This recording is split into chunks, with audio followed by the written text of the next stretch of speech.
बिस्मिल्लाहिर्रहमानिर्रहीम। अस्सलाम वालेकुम ग्रेट पीपल।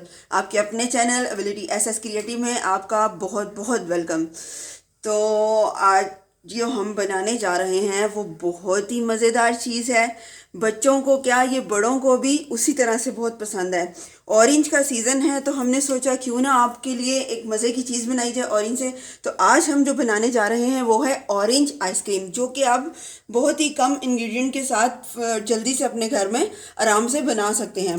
तो इसके लिए हमारे पास जो चीज़ें चाहिए होंगी वो है क्रीम। ये क्रीम मैंने 2 पैकेट लिए हैं। 2 पैकेट मिला के तकरीबन 400 ml ये क्रीम बन जाती है। उसके बाद हमने 1 कप ऑरेंज जूस लेना है जो कि तकरीबन होगा 200 ml। ये 1 कप के करीब हमने ऑरेंज जूस लिया है। फ्रेश ऑरेंज जूस निकालना है आपने। इसके बाद हमारे पास है कंडेंस मिल्क। ये कंडेंस मिल्क भी हमारा होममेड है, जो हमने घर पे खुद ही बनाया है। अगर आपको इसकी रेसिपी चाहिए तो हमारे चैनल पे ये पहले से ही अपलोड हो चुकी है, आप वहाँ पे जाके इसको देख सकते हैं। नहीं तो आप बाज़ार से भी ख़रीद सकते हैं, कोई मसला नहीं है।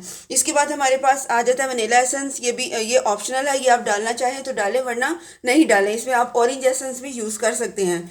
तो चलिए हम अपना जो है रेसिपी शुरू करते हैं। उससे पहले कि जिन जिन लोगों ने हमारे चैनल को सब्सक्राइब नहीं किया तो वो हमारे चैनल को सब्सक्राइब कीजिए, लाइक कीजिए, शेयर कीजिए और बेल आइकन के बटन को ज़रूर दबाइएगा ताकि हमारी हर आने वाली वीडियो का नोटिफिकेशन आपको मिल सके। तो शुरू करते हैं अपनी रेसिपी। सबसे पहले हमें जो क्रीम चाहिए उसको हमने फ्रिज में रख के ठंडा कर लेना है, और जो हमारा ये बाउल है जिसमें हमने बनाना है उसको भी हमने ठंडा कर लेना है। अब हम इसको एक बीटर की मदद से बीट करेंगे। पहले हम 1 मिनट के लिए स्लो उस पर बीट करेंगे।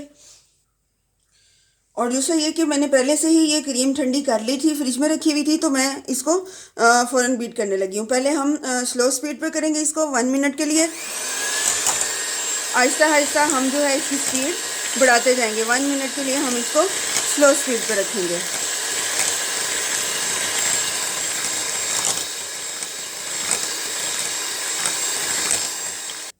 ये मैंने 1 मिनट तकरीबन इसको स्लो स्पीड पर बीट किया। अब इसको हम थोड़ा सा हाई स्पीड पे करेंगे।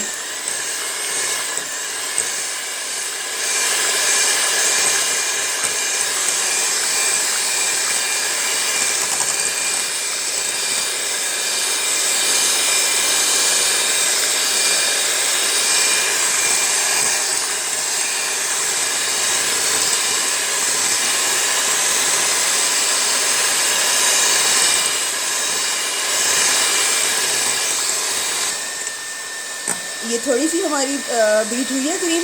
अभी यहाँ पे हम इसको स्टॉप करेंगे और हम अपना जो कंडेंस मिल्क है वो ऐड करेंगे इसमें।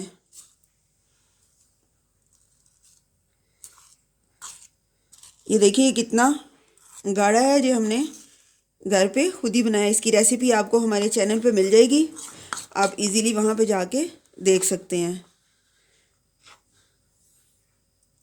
We have taken 400 ml of cream and we have beaten it, and now we have put it almost like one tin or 1 cup condensed milk. That condensed milk has been made at our home. Its recipe is also on our channel. You can go and have it, or even you can buy it from the market. अब इसमें हम जो हमने अपना essence लिया था वो हम डालेंगे। We have put vanilla essence in it.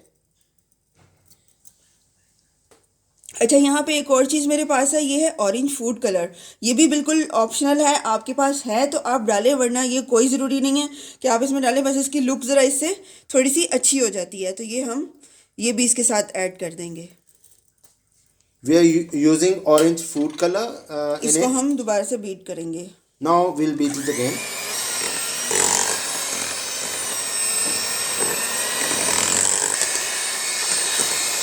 इसको हम बीट करते जाएंगे जब तक ये पूरी स्टिफ नहीं हो जाती, हमारी क्रीम अच्छी तरह से विप नहीं हो जाती। ये देखिए ये हमारी क्रीम जो है तकरीबन बीट हो गई है, ये अपने साइज से डबल हो गई है। इसको हम एक दफ़ा चेक करते हैं निकाल के। ये देखिए इसकी यही निशानी है कि ये क्रीम जब आप बीटर बार निकालेंगे तो ये नीचे वापस नहीं गिरेगी, ये इसके ऊपर लगी रहेगी। ये देखिए इस तरह से। जी तो व्यूअर्स, अब हमने जो अपना फ्रेश ऑरेंज जूस लिया था, ये हमारी क्रीम जो है अच्छी तरह से विप हो गई है। ये देखें, अब हम इसको विप नहीं करेंगे, हम इसमें अपना जो जूस है उसको ऐड करेंगे।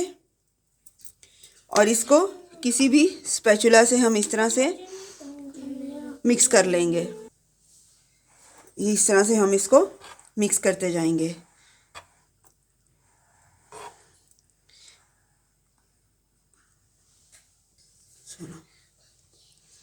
जी तो व्यूअर्स ये देखिए, ये इसको हमने ऑरेंज जूस को भी अच्छी तरह से मिक्स कर लिया है। ये अब हमारी बिल्कुल मिक्स हो गई है और ये रेडी है फ्रीज़ होने के लिए। तो इसको हम लेंगे एक एयर टाइट जार, उसके अंदर हम डालेंगे और इसको जितनी भी इसमें आ जाए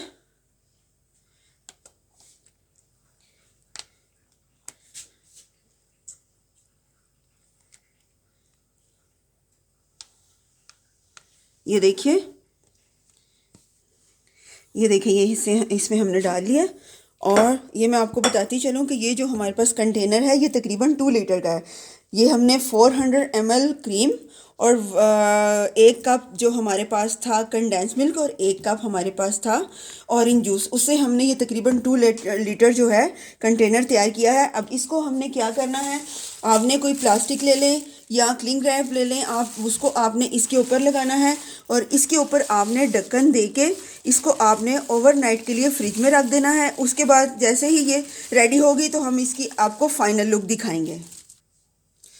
जी तो इसको हम ढक्कन लगा के फ्रीज़ कर देंगे। और ये प्लास्टिक हमने इसलिए ऊपर लगाया ताकि इसमें जो क्रिस्टलाइजेशन है वो ना हो, यानी कि जिस तरह से बर्फ़ सी अंदर बन जाती है वो ना बने और हमारी आइसक्रीम बिल्कुल अपनी असल शेप में तैयार हो। अब इसको हम ढक्कन को बिल्कुल क्लोज़ कर देंगे ताकि ये बिल्कुल एयर टाइट हो जाए और इसको हम ओवरनाइट के लिए फ्रीज़र कर देंगे।